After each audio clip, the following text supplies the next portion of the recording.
Okay, Gary asked a really good question that has been asked many times over centuries and all. God says in Exodus 20, it says, "Thou shalt not kill." That word "kill" could be translated murder, you know. Thou shalt not murder. And yet, he says, "Kill the Canaanites," or did he?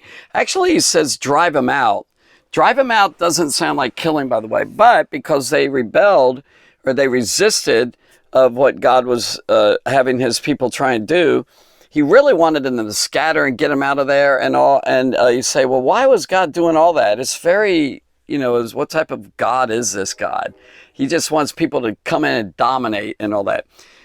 He gave them plenty of time, hundreds of years, that he gave, warnings and everything. But these are according to historical stuff, not especially the Bible, but also in archaeological evidence. And now they were really horrible and evil and vicious. I mean, they killed their kids. They put them, burned them, put them through fire for Moloch and different gods and all that. But there was plenty of wickedness. It says it in the Bible. And there's other, I guess, even documents and writings and everything, ancient writings that maybe even say, but definitely archaeological finds that had little babies and kids' skulls, and you could see it was burned, and there was right there at the temple. I don't know, I haven't studied it too much, but there seems to be a lot of evidence that way.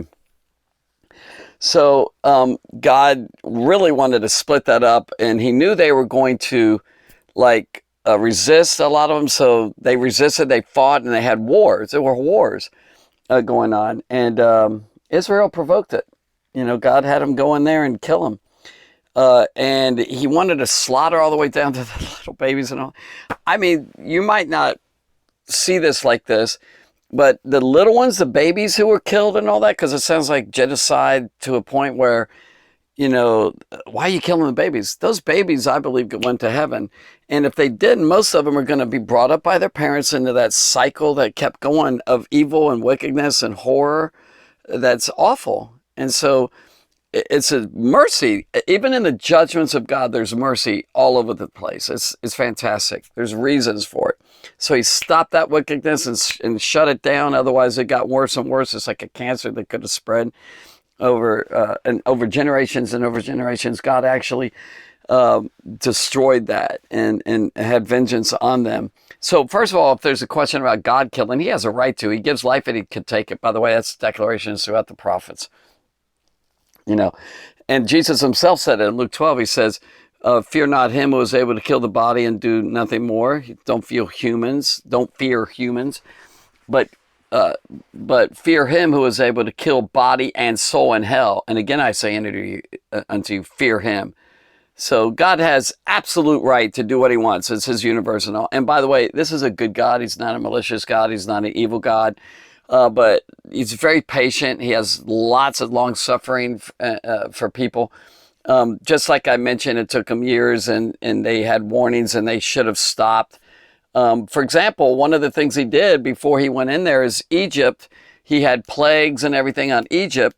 And the people in Canaan land, in that promised land there that he was going to have them go conquer, they heard about it. Rahab said, hey, we're all, and even the Bible declares that those cities were fearful. They should have submitted themselves and say, look, what can we do? And some of them did it. They actually snuck in as spies and got peace treaties with them. So they had warnings of changing their lives, and they chose not to. Most people don't want to change their lives. They love their darkness rather than light. John 3 states, so, here it is. Kill the Canaanites. What would you say if someone does ask, like, if killing all those Canaanites?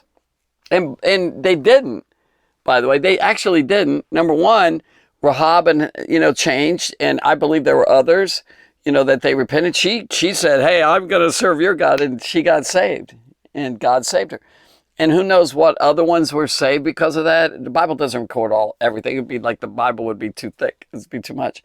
So the ones who wanted to live in their sin and wickedness and just continue going against their consciences and going against, goods, destroying people and all that. It was awful.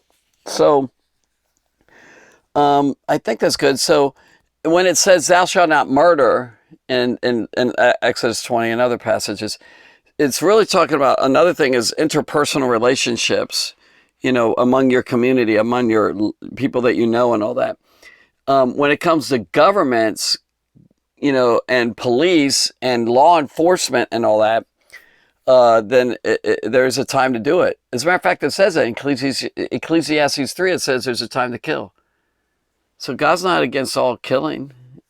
He's not a pacifist God. And I believe that we should love our enemies and all that, Jesus said. But when it comes to governments, I think God is for that at times, where you're stopping horror and oppression and all that. There's a time to kill, even nowadays. Police are allowed to do it for sure, and soldiers are allowed to do it, in my opinion, when it's a right, just war. It's okay to do that. You say, but that's Old Testament, New Testament. I think it is in the New Testament too. When it says in Romans 13 to obey the governments and all that, for every government is under the law, under the government ultimately of God. And he says that those who take up the sword in that passage, he said they bear the sword not in vain. So that sword is a weapon. So I think it's okay at times to kill, is what I'm saying. And it was definitely right in that time. I think that's a short answer, but I hope it's sufficient. If you disagree in there and you want to challenge it, I'd love to dialogue with you. Feel free to mention the comments, and if I need to do a part 2, to go further into it, I'd like to, see if I can. Hope that was a good stab at this. Stab. Thinking sword. No, I'm just using. All right, God bless you.